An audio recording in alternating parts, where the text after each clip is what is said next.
The chamber held its breath as Judge Eleanor Graves raised the gavel, and the thunder of wood on wood split the air like a fault line. Daniel Mercer stood frozen at counsel table, a 45-year-old defense attorney whose calm had finally cracked.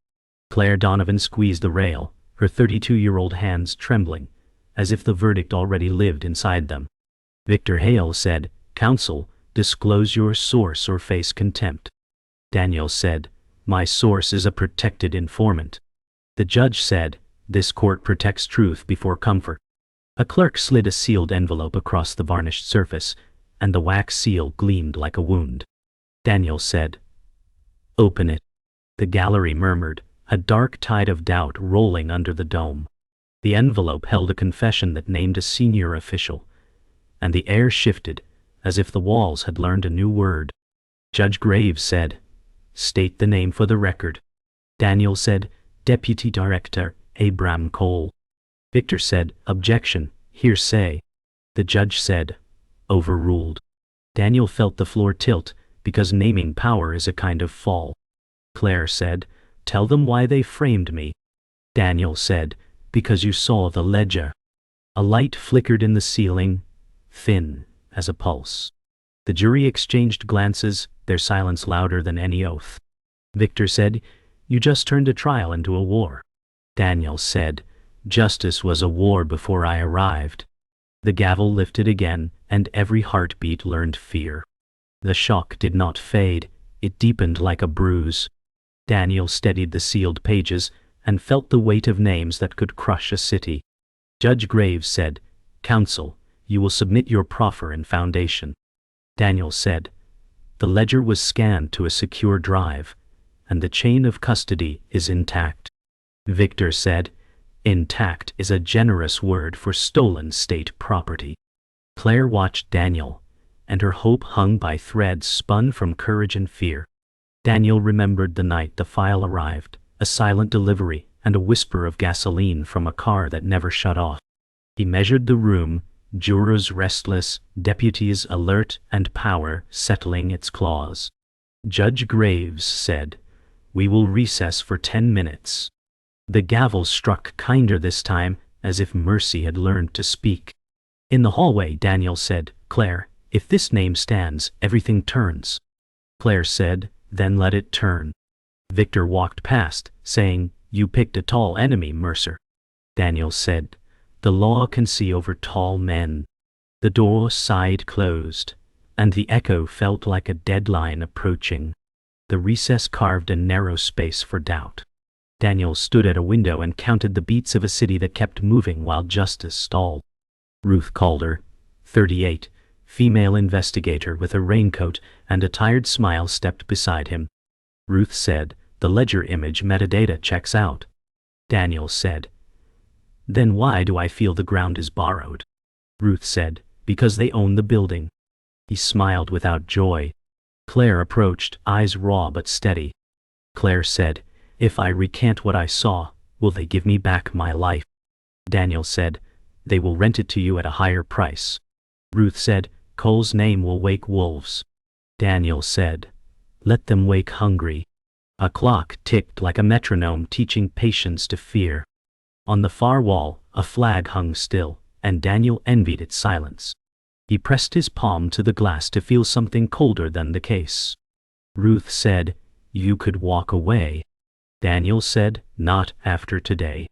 The city answered with sirens, and the window held their thin red lines.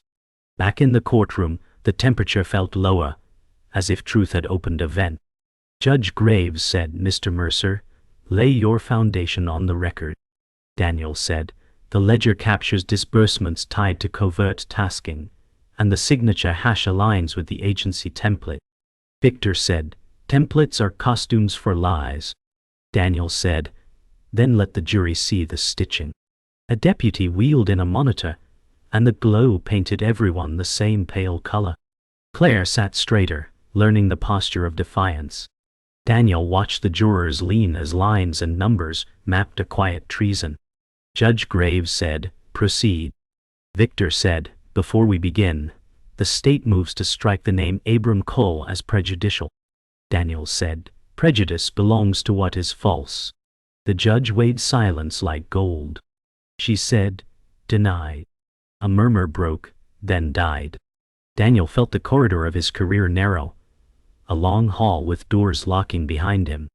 He raised the remote like a flag he could not lower. The first page filled the screen, and the ledger blinked alive. The ledger spoke in numbers that sounded like footsteps in a locked building.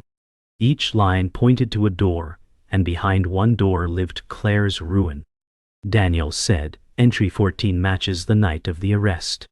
Victor said, coincidence is a shape we draw when we want a picture. Judge Graves said, counsel, keep to the record. Daniel highlighted a transfer flagged by a code no one admitted existed. Ruth in the second row nodded once, like a diver reading depth. Claire said, that is the night they took me. Daniel said, and the night the money moved. The jury stiffened, as if an unseen draft passed through them. Victor said, you are asking them to convict the state. Daniel said, I am asking them to see it. The judge watched with eyes that had seen men pretend. The law was a mirror that showed only what they liked. The screen held still, and yet it felt like motion. Daniel said, this is where the story changes. The clock ticked and everyone heard it. The next morning, the courthouse steps swarmed with cameras like metal insects hungry for sound bites. Daniel Mercer adjusted his tie, the navy silk now feeling like a noose. Ruth Calder stood to his left, holding a folder tight to her chest. Reporters shouted questions, each one a dart aimed to wound. Claire Donovan stayed behind the security rope, her beige coat drawn close as if fabric could keep the world out. A young journalist asked, are you accusing the deputy director of treason? Daniel said, I'm accusing no one. The evidence speaks for itself. Ruth muttered, and they'll try to silence it. The cold air sharpened every syllable. Victor Hale exited behind them, flanked by aides, his smile rehearsed. He said, the defense thrives on theatrics. Daniel said, the truth isn't theater. It's a record. The crowd buzzed as microphones leaned forward like curious snakes. Above them the courthouse facade loomed, pale stone etched with words about justice that felt more like an indictment. The morning sun flashed off the brass rail, a brief flare before the clouds returned. Inside the courthouse lobby, marble echoed each footstep like an accusation. Daniel leaned against a column, speaking in a low voice to Claire. She said, they'll make me a liar before they make me free. Daniel said, they'll try. That's different from succeeding. Her hands trembled just enough to betray her composure. Ruth joined them, flipping open the folder to reveal a printed transcript. She said, this is from an intercepted call. It's clean. Daniel scanned the page, each line tightening his jaw. Victor Hale appeared at the far end of the hall, his gaze locked on Daniel. Your leak won't survive cross-examination, he called out. Daniel said, neither will your case. The security guard glanced between them, sensing the quiet violence in their words. Above, the skylight's pale glow spilled across the polished floor, making it hard to tell where the marble ended and reflection began. The lobby smelled faintly of paper and cold air carried in from the doors. The afternoon session began with the jury settling into their seats, their faces a gallery of guarded neutrality. Daniel arranged his notes, the pages already creased from his grip. Judge Graves said, counsel, proceed with your witness. Ruth Calder took the stand, placing her hand on the Bible with a calm that looked borrowed. Daniel said, state your name and occupation. Ruth said, Ruth Calder, investigative analyst, independent. She spoke of metadata trails, server logs, and the invisible fingerprints left by the guilty. Victor rose for cross-examination, his tone smooth. Ms. Calder, how long have you known Mr. Mercer? She said 3 years. And in that time, how many times have you testified for his clients? Twice, she said. Victor smiled slightly, turning toward the jury, as though inviting them into the doubt he was building. Daniel caught Ruth's eye, a silent reminder to hold the line. Victor leaned in, voice calm but sharpened. Ms. Calder, is it true you left your last government position under unusual circumstances? The question hung like smoke. Ruth said, I left because I refused to alter a report. Daniel said, objection, relevance. Judge Graves said overruled, but proceed carefully. Victor paced a few steps, savoring the permission. And did that report involve the same agency now implicated by your testimony? Ruth said, yes. Victor said, so your bias is clear. Ruth said, my bias is toward the truth. A faint ripple passed through the jury, the kind that could tilt either way. Daniel kept his expression still, knowing that control was its own kind of weapon. The room's air felt heavier, the kind that stuck to skin and slowed thought. In the gallery, Claire watched with the stillness of someone holding a breath too long. When the recess was called, Daniel followed Ruth into the narrow witness room. The hum of the vending machine filled the silence. Ruth sat, hands folded over the folder, as if guarding something alive. Daniel said, you did well. Ruth said, they'll paint me as bitter and reckless. Daniel said, then we make that the story of someone they should have listened to. Claire entered quietly, leaning against the wall. What if the jury believes him? Daniel said, then we show them something they can't ignore. Ruth said, that recording? Daniel nodded. The fluorescent light buzzed overhead, washing everything in a tired pale. Somewhere beyond the door, the trial moved on without them for a moment, but inside this small room, they were drawing a line that could not be erased. Night draped the city in a sheet of rain that turned streets into mirrors. Daniel Mercer sat in his office, the desk lamp throwing a gold circle on stacks of files. Claire Donovan stood near the window, watching headlights smear across wet asphalt. Ruth Calder sat opposite Daniel, her raincoat still damp. Daniel said, if this recording leaks, it will hit harder than the ledger. Ruth said, it's not a leak if it's played in court. Claire said, and if it disappears before then? Silence answered. The hum of the radiator filled the gap. Daniel opened a small lockbox, revealing a flash drive sealed in an evidence bag. He said, this is our last clean copy. Claire turned from the glass, eyes sharp. Then keep it where no one can reach it. Daniel glanced at the shadows in the corners of the room, as if expecting them to move. Outside, a siren wailed and faded, leaving only the steady patter of rain. The next morning, Daniel crossed the courthouse plaza under a sky the color of pewter. Ruth walked beside him, her hair pulled back tight. Claire stayed a few steps behind, scanning faces in the crowd as if danger could be spotted early. A man in a gray overcoat passed too close, murmuring, they're watching your witnesses. Daniel didn't break stride, but his jaw tightened. Inside, security lines moved slow, the sound of trays and belts clattering like distant machinery. Claire leaned in, whispering, I saw that man yesterday. Daniel said, we're in their shadow now. Ruth glanced toward the second-floor railing, where two suited figures observed silently. The air smelled faintly of metal and disinfectant. Every step toward the courtroom felt like crossing an invisible threshold, where each word might trigger an unseen trap. The session began with Victor Hale, introducing a surprise witness. A tall man in his 40s took the stand, his suit impeccable, his eyes flat. Victor said, state your name and position. The man said, Colin Pierce, Deputy Director of Internal Operations. Daniel felt Claire tense beside him. Victor said, did the agency authorize payments referenced in the so-called ledger? Pierce said, no, these are fabrications. Daniel stood. Objection, opinion without foundation. Judge Graves said, overruled for now. You will have your cross. Pierce's testimony painted the defense as desperate fabricators, the words delivered with bureaucratic calm. Claire's hands tightened into fists, nails digging into her palms. Daniel took notes without looking up, every line preparing for the strike he'd have to make before the damage calcified in the jurors' minds. During cross-examination, Daniel approached the stand slowly, holding a single sheet of paper. Mr. Pierce, do you recognize this authorization code? Pierce's gaze flickered before settling. No. Daniel said, strange, since it appears in your own procurement logs. Victor said objection. Assumes facts not in evidence. Judge Graves said overruled. Answer the question.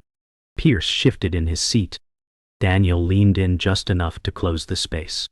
This code transfers funds to an account in Zurich, doesn't it? Pierce said. I wouldn't know. Daniel said, you signed the transfer. The gallery murmured. Pierce's knuckles whitened against the armrest. The tension pulled tight, a thread ready to snap. Daniel stepped back, letting the silence work like slow acid. Recess brought a rush of voices into the corridor, echoing off marble. Daniel walked with Claire and Ruth toward a side stairwell. Claire said, he lied without blinking. Daniel said, and that flicker before he answered, is all we need. Ruth said, if we match the code to his Zurich account, it's over. Daniel said, then we find it tonight. A deputy passed, eyes lingering a moment too long. Claire lowered her voice. They'll come for that recording before you can use it. Daniel said, then they'll have to find it first. They reached the stairwell door. The cool draft from below, smelling faintly of damp stone. Somewhere above, footsteps followed, too deliberate to be casual. The night before the next hearing, Daniel Mercer sat in Ruth Calder's apartment, the walls lined with file boxes like fortifications. Claire Donovan paced near the window, her reflection fractured by rain on the glass. Ruth slid a thin envelope across the table. It came in through an encrypted drop, she said. Daniel opened it to find a photograph. Abram Cole, standing beside Colin Pierce, both shaking hands over a briefcase in a dim underground garage. The timestamp matched the night Claire was arrested. Daniel said, we can authenticate this. Ruth said, already did. The camera's metadata and GPS are intact. Claire stopped pacing. Then it's over for them. Daniel shook his head. It's over for someone. The question is who they take down with them. Outside, a car idled too long on the street. The sound of tires hissing over wet pavement seemed to circle the building. Morning broke with a pale, unfriendly light. Courthouse steps were nearly empty, the air sharp with the smell of wet stone. Daniel carried the photograph sealed in an evidence sleeve, its edges stiff under his fingers. Ruth walked ahead to clear security, while Claire lingered on the sidewalk, scanning the street. Inside the lobby, a courier in a dark suit intercepted Daniel, pressing a sealed envelope into his hand. For your eyes only, he said, then disappeared into the crowd. Daniel opened it in the shadow of a column. Inside was a single typed sheet. Withdraw the photograph or the recording is gone. His pulse tightened. Ruth returned, eyes narrowing as she read it. They're inside our chain. Claire joined them, voice low. Then we're not fighting in court anymore. In the courtroom, Daniel rose to introduce the photograph into evidence. Victor Hale immediately objected. Your Honor, this is an unverified image designed to smear high-ranking officials. Daniel said, the metadata proves authenticity, and the timestamp aligns with material facts already before the court. Judge Graves studied the image, her eyes narrowing. Prosecution, you will review the metadata now. Victor leaned over to confer with Pierce, who sat rigid at the prosecution table.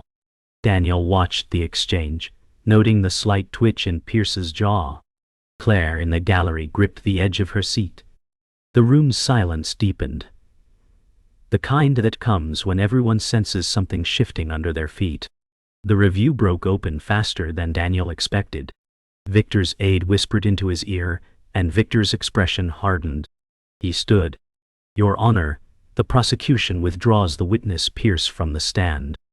Gasps rippled through the gallery. Judge Graves said, on what grounds? Victor said, the witness is no longer credible. Daniel turned toward Pierce, whose face had gone bloodless. Claire's eyes locked on him, the lines of betrayal etched deep. Ruth scribbled a note and slid it to Daniel. This means the recording is next. He folded the note and kept his expression neutral, but the truth sat heavy in his chest. The photograph had triggered a fracture they could not yet see the end of. In the hallway, after adjournment, Daniel, Ruth, and Claire moved toward the side exit. The air smelled of rain still clinging to coats. Ruth said, "They'll try to trade Pierce's silence for burying the rest." Claire said, "Then we move faster." Daniel nodded. "Tonight, we get the recording out of their reach." A shadow fell across them as a man in a dark coat stepped from an alcove. He spoke quietly. "If you want the recording to live, don't go home tonight." His face was unfamiliar, his voice not. Daniel recognized it from the distorted call that had first warned him about the ledger. But before he could speak, the man melted into the crowd spilling from the elevators, leaving only the echo of his words hanging in the stale air. The city had gone dark under a power outage that stretched across 3 districts, leaving street lamps dead and windows glowing faintly from backup lights. Daniel Mercer drove an unmarked sedan through side streets, Ruth Calder in the passenger seat holding a small backpack, and Claire Donovan crouched low in the back, clutching the sealed evidence bag with the recording inside. Ruth said, "We can't go to your office, they'll have someone waiting." Daniel kept his eyes on the road. "We're taking it to the safe house near the river." Claire whispered, "If they cut the power for this, they're already moving." A van turned onto the street behind them, headlights too steady to be casual. Daniel took a hard left, tires spraying water across the curb. "Hold on," he said. Rain started, fine at first, then heavy, the sound drumming the roof like a countdown. No one wanted to reach 0. They reached the safe house, an abandoned brick warehouse at the river's edge, with the van still trailing 2 blocks behind. Daniel killed the headlights and coasted into the shadows. Inside, the air smelled of dust and oil. A single battery-powered lantern cast a pale circle on the concrete floor. Ruth unpacked a laptop and external drive, her fingers already moving. Claire paced the edges of the light. Daniel stood at the window, watching the street through rain-streaked glass. "We make 2 encrypted copies and send them to separate dead drops," Ruth said. Claire asked, "What if they're already tapped?" Daniel said, "Then they'll be chasing ghosts while we finish in court." Somewhere outside, a door slammed hard enough to echo through the empty space, followed by slow, deliberate footsteps. The footsteps stopped. Daniel motioned for silence. Ruth's fingers froze over the keyboard, the laptop screen throwing cold blue light on her face. Claire held the evidence bag tighter. A shadow crossed the gap under the door. Daniel stepped toward it, silent, until a low voice came through. "They know where you are. You have 10 minutes. The shadow shifted, and retreating footsteps splashed through the puddles outside. Daniel turned. "We split up. Ruth, you take 1 copy upriver. Claire, you stay with me." Ruth said, "They'll follow me." Daniel said, "That's the point." Claire's eyes darted between them, reading the plan she hated but couldn't argue against. Rain hammered the roof harder, and somewhere nearby, an engine revved. Ruth left through the back, disappearing into the rain with a waterproof case under her arm. Daniel and Claire waited 30 seconds before moving toward the sedan. The van was gone, but headlights swept the intersection 2 blocks over. Daniel said, "We're going to the courthouse now." Claire said, "In the middle of the night?" Daniel said, "They won't expect it." They drove with lights off until they hit the main road, where neon signs flickered against the wet asphalt. Claire's phone buzzed, an unknown number. She answered, only to hear static, and then a voice she knew too well. Victor Hale. "You've already lost, Claire. Give him the drive." She ended the call without speaking. Daniel's hands tightened on the wheel. They reached the courthouse's underground parking. Daniel flashed his credentials at the lone security guard, who waved them through with a wary glance. The garage echoed with the hum of fluorescent lights and the drip of water from overhead pipes. Daniel parked near the service elevator. "We go straight to the clerk's office, no stops," he said. Claire nodded, clutching the bag so tight her knuckles whitened. As the elevator doors slid open, a figure was already inside. Colin Pierce, flanked by 2 plainclothes agents. Pierce smiled faintly. "Going somewhere, counselor?" Daniel didn't answer. The doors closed, the small space thick with the smell of damp wool and something else, inevitability. The elevator doors closed with a metallic sigh, sealing Daniel Mercer, Claire Donovan, Colin Pierce, and the two plainclothes agents into a tight steel box. The hum of the motor filled the silence. Pierce's smile held no warmth. "You're walking into a locked courtroom, counselor. No press, no jury, just you, me, and a judge who already has her orders," Daniel said. "Then she'll hear something she wasn't ordered to." Claire kept her back to the wall, gripping the evidence bag. One agent shifted his weight, hand brushing the inside of his coat. "I'll know." The elevator stopped one floor early, the doors sliding open to reveal Victor Hale waiting in the corridor. "Change of venue," Victor said. Daniel stepped forward. "Over my dead body." Victor's eyes flicked toward the agents. "That's not off the table." Daniel moved first, stepping out into the corridor to block Victor Hale's path. "You can't change the venue without cause," he said. Victor replied, "National security is cause enough." Claire emerged behind Daniel, her knuckles white on the bag. Pierce stayed in the elevator, watching with predator stillness. Ruth Calder appeared from a side door, soaked from the rain, holding a waterproof case. "You'll need both to bury this," she said, nodding toward the bag and her case. Victor's composure cracked just enough to show surprise. Daniel said, "Now you have a choice. Walk back into that courtroom or explain to the press why you're holding two pieces of state evidence in a hallway." The hum of security cameras in the ceiling suddenly felt louder. The handoff broke when the overhead speaker crackled. "All parties to courtroom 4 immediately." Victor's jaw tightened. He turned sharply toward the elevator. Daniel glanced at Ruth, who slipped the waterproof case into his hand without a word. They moved as a group, the agents flanking. In the courtroom, Judge Graves sat higher than usual, her robe stark against the pale wall. "We are proceeding with an emergency evidentiary hearing," she said. Victor rose first, motioning to suppress both the photograph and any associated recordings. Daniel countered, "The suppression motion is a confession in disguise. The state is afraid of its own truth." The judge's gavel struck once. "Proceed with your evidence." Daniel connected the drive to the courtroom monitor. The screen filled with grainy footage, Abram Cole and Colin Pierce in the underground garage, exchanging the briefcase. The audio crackled, Pierce's voice naming dates and amounts that matched the ledger. Gasps swept through the gallery. Victor said, "This is fabricated." Daniel replied, "Chain of custody is unbroken, metadata unaltered." Ruth stepped forward from the gallery with the second drive. "A redundant copy? Authenticated off-site," she said. Judge Graves' expression shifted, a slow tightening around the eyes. "Mr. Hale, the court will hear no further objections without evidence." Claire's hands relaxed for the first time in days. Pierce stared at the screen, unmoving, as though watching the moment his career ended, in slow motion. Judge Graves leaned forward.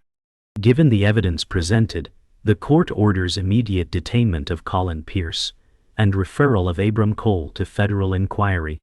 The agents at Pierce's side moved in unison, their hands firm on his arms. Victor's face remained unreadable, but the faintest tremor in his jaw betrayed the blow. Daniel exhaled slowly, his grip on the lectern easing. Claire turned toward him. "Does this mean we've won?" He shook his head. "It means we've survived the first battle."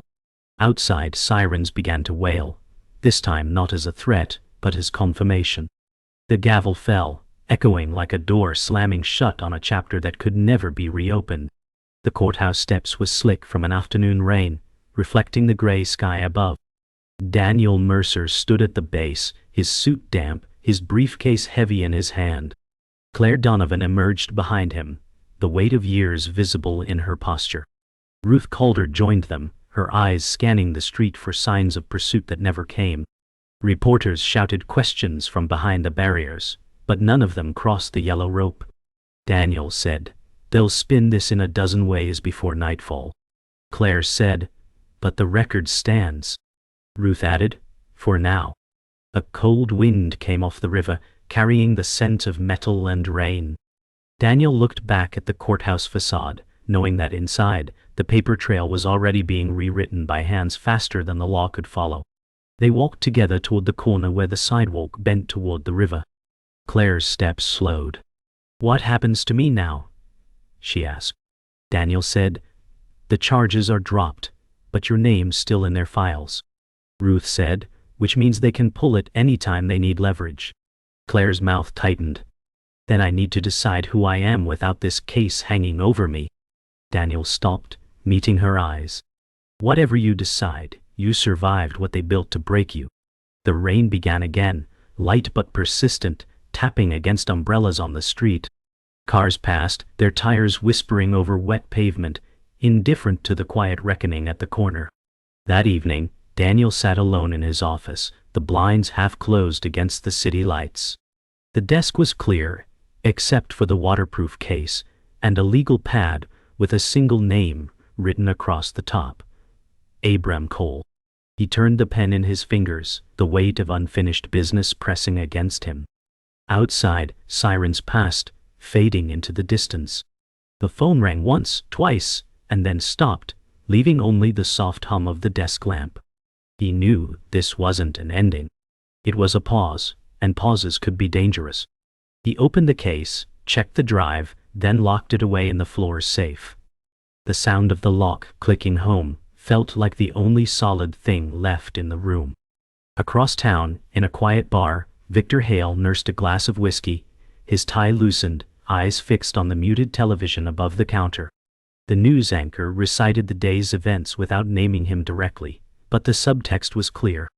Colin Pierce's arrest was already reshaping alliances in rooms far from the public eye. A man slid onto the stool beside him, without introduction. "Cole's moving assets," the man said quietly. Victor didn't look at him. "Then he knows it's only a matter of time." The man left without another word. Victor stared into the glass, the amber liquid catching the low light, and wondered which side of the next battle he'd be standing on. Near midnight, Daniel walked along the riverfront, the city's skyline fractured in the dark water. Claire's voice echoed in his memory, "The record stands." He paused at the railing, the wind carrying the faint sound of a distant train. In his coat pocket, the small key to the floor safe felt heavier than any verdict. He knew Cole would not go quietly. The state did not forget its enemies, it archived them. Somewhere behind him, footsteps clicked on wet stone, then stopped. Daniel turned, but the path was empty. He faced the water again, the black surface rippling under the streetlights. "Not over," he murmured to the night. The river carried his words away.